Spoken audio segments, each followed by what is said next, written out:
Iya. Duluan ya, Sayang. Ya. Oke, ya, siap. Di sini kita dituntut bersama-sama untuk bekerja sama, mau itu murid maupun wali murid dan tetangga-tetangga semua di lingkungan sekolah sini. Memang mayoritas memang di sini ya Pak ya, mereka tinggalnya. Jadi kita mengumpulkan grup di mana di situ kita tahu bahwa ada yang punya dan tidak. Nah, dari situ kita ketahuan berapa murid yang tidak punya dan berapa murid yang punya. Di situ kita siasati mereka dekat dengan rumah siapa, dengan lingkungan mereka itu di mana gitu kan. Nah, kalau memang di situ ada yang satu punya atau dua punya dan yang satu tidak punya atau dua punya, kita ikut sertakan untuk mengirimkan tugasnya Pak. Semoga mereka tidak tertinggal pembelajarannya gitu.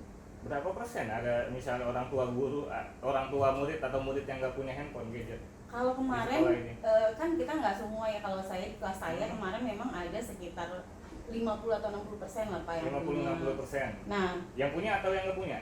Itu yang nggak punya. Yang punya sekitar 50 dan 60%. Oh, berarti sisanya sekitar 40% nggak punya gadget. Mereka ada yang ikut juga di orang tuanya, ada juga yang mereka ikut di temannya gitu. Nah, itu kemarin saya memegang kelas 5. Dan kelas 1, kelas 2 sampai kelas 6 juga kendalanya sama seperti itu Pak. Sama, tapi ya? Mungkin kalau yang di kelas-kelas lain tingkat tidak punyanya mungkin lebih rendah daripada yang kayak kemarin saya gitu. Iya. Ini kalau begitu teknisnya seperti apa kalau misalnya orang tuanya nggak punya gadget, bahkan tadi ada informasi yang misalnya ada handphonenya dijual untuk misalnya keperluan sehari-hari karena pandemi. Itu bagaimana nanti mengantisipasinya proses belajar mengajar? Karena mayoritas memang murid kita lingkungannya di sini, kita kan membuka lebar juga mereka untuk mencari informasi itu ke guru terdekat. Seperti saya kan memang berada di lingkungan murid-murid saya gitu ya.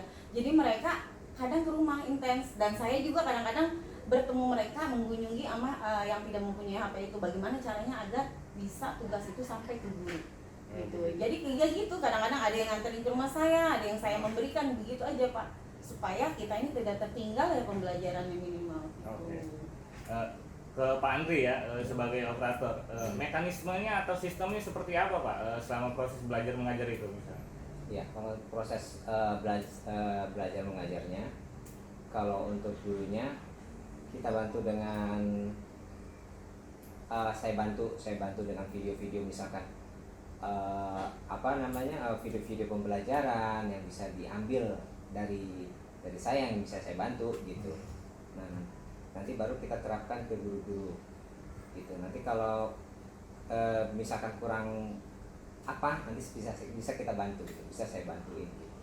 Paling mekanismenya seperti itu aja Pak, lewat WA masing-masing dulu aja. Itu kayak misalnya kayak live Zoom nggak misalnya kayak begitu proses belajar mengajar lewat gadgetnya? Iya, kalau yang pakai Zoom gitu, Zoom meeting, iya. Itu untuk yang Zoom meeting bagi kelas tinggi ya Bu ya. Kemarin kelas tinggi seperti kelas 6. Kelas 6 itu pakai Zoom meeting. Itu pun mungkin kemarin masih terkendala sama yang itu Pak, yang tidak mempunyai HP. Oh iya benar seperti itu.